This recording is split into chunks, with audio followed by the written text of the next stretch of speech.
play around with more complicated radicals that aren't really as bad as they look. What is the square root of 10 squared?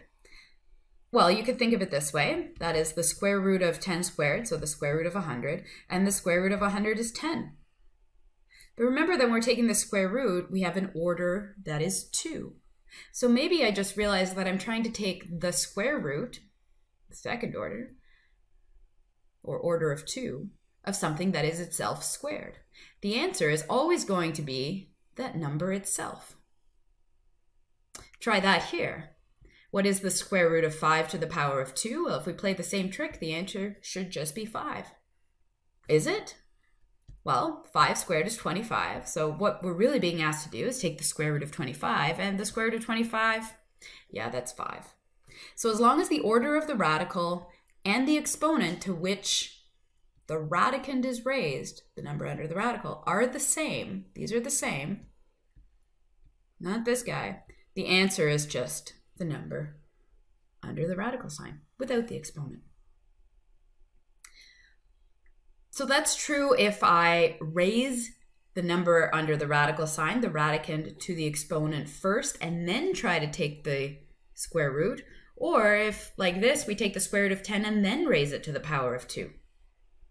You can think of that in a number of different ways. Let's see what we get.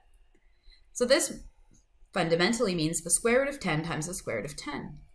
And we know that we can pull radicals apart, so we can also put them back together. So I can write those 10s under the same radical sign. I can write that as the square root of 10 times 10.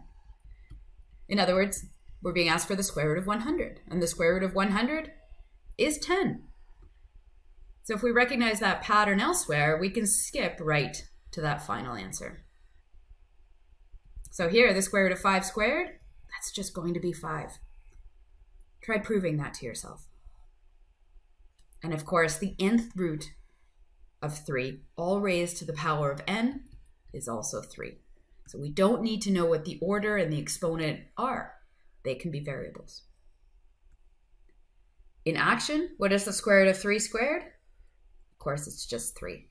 And similarly, the fifth root of negative 27, well, I don't know what the fifth root of negative 27 is, nor am I really interested in raising 27 or negative 27 to the power of 5 and then doing that calculation.